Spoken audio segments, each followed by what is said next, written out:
Saya,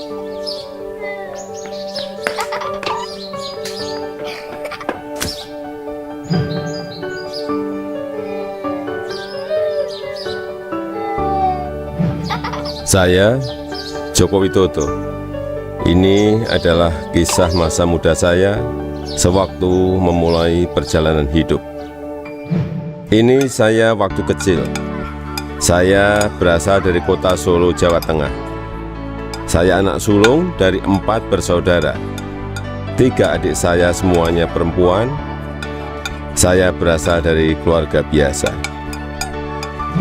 Kami berulang kali pindah rumah kontrakan, rumah sederhana yang mampu dibayar Bapak untuk tempat tinggal kami sekeluarga. Bapak berjuang untuk hidup kami dengan berjualan bambu dan kayu di pasar. Ibu sangat gigih membantu Bapak. Setelah selesai masak dan membereskan rumah, ia segera pergi ke lapak dagang Bapak untuk membantu mengikat bambu dan kayu. Mereka melakukan itu semua demi anak-anaknya untuk bisa sekolah. Mereka meyakinkan saya bahwa sekolah akan mampu mengubah hidup saya. Perjuangan dan usaha Bapak sangat menginspirasi saya. Usaha Bapak berjalan baik, dagangan makin laku, dan saya tahu Ibu mulai punya uang. Saya pun mulai nakal waktu itu. Saya sering iseng memanggil pedagang makanan apa saja yang lewat dekat rumah, tukang siomay, tukang bakso, tukang jajanan pasar. Ibu pun terpaksa membayar apapun yang saya pesan. Suatu kali saya asal manggil saja, ada tukang lewat di depan rumah. Saya pikir jual kue pasar, ternyata tukang arang.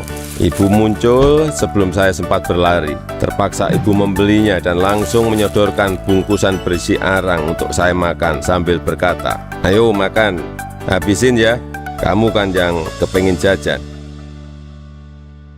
Suatu hari kami kena gusur pemerintah daerah karena daerah rumah kami akan dibangun fasilitas kota.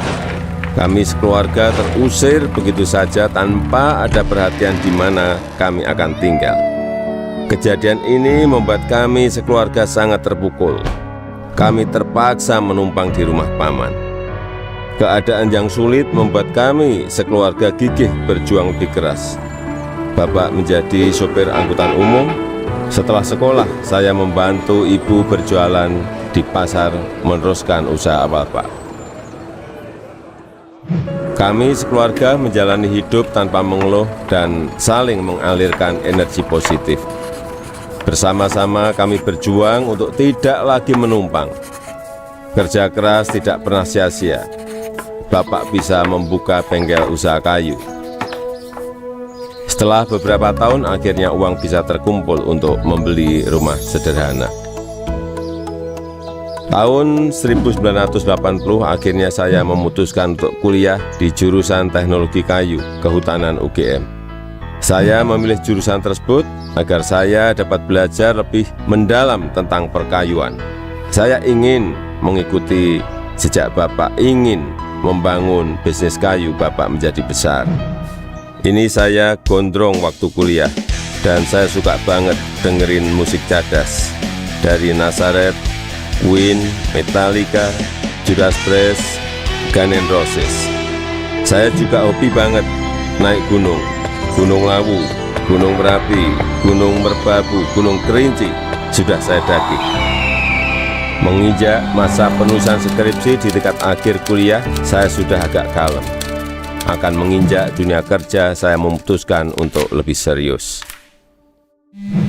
Saya bertemu dengan gadis bernama Iriana.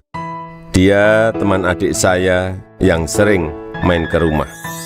Pertama curi-curi pandang, lama-lama jadi jatuh cinta. Iriana orangnya sederhana, dan itu yang saya suka. Pacaran waktu itu berat di ongkos tapi ringan di hati. Saya naik bus penuh sesak, bolak-balik Jogja Solo demi bertemu Iriana.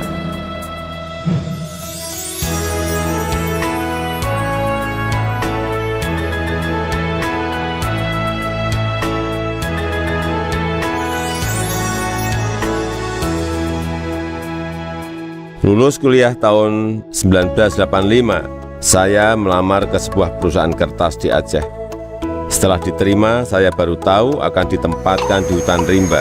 Pekerjaan saya adalah mempersiapkan persemaian pinus untuk kemudian ditanam di lapangan di hutan-hutan yang gundul.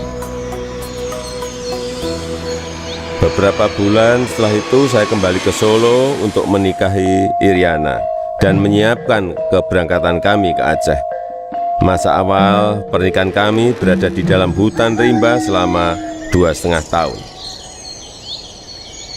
Pada tahun kedua, Iriana sudah dalam kondisi hamil dan kita memutuskan untuk melahirkan anak pertama kami di Solo. Kembali ke Solo, mulai ikut paman bekerja di pabrik mebel untuk mencari pengalaman. Di sini saya belajar banyak tentang bagaimana menjadi pengusaha yang baik. Semua posisi pernah saya lakoni, di produksi, di pemasaran, semuanya pernah saya alami. Tahun 1987, anak pertama saya lahir, Gibran Rakabuming. Gibran itu singkatan dari gigih dan berani.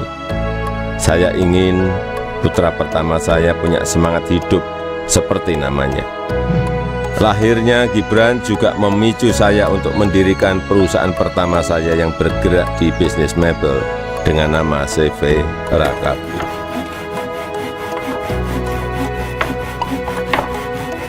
Tapi ternyata menjadi pengusaha bukanlah sesuatu yang mudah.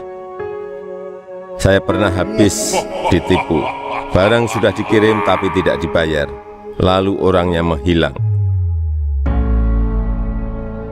Kalau kita jatuh ya harus bangkit lagi. Tidak lama setelah itu saya mendapatkan pinjaman modal usaha. Dengan semangat untuk bangkit dan berkembang, saya bergerak cepat untuk mencari pesanan sampai luar negeri dengan cara ikut pameran-pameran mebel.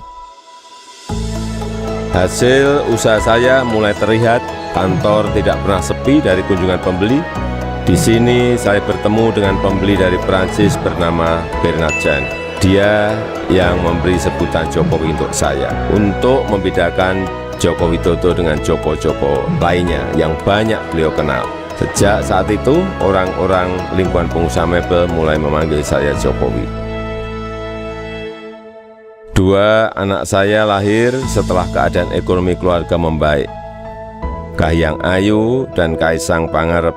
Saya ingin anak-anak saya mengenal sekolah kehidupan yang dilandasi perjuangan untuk mandiri, supaya mereka semua mampu membangun kehidupan yang kukuh.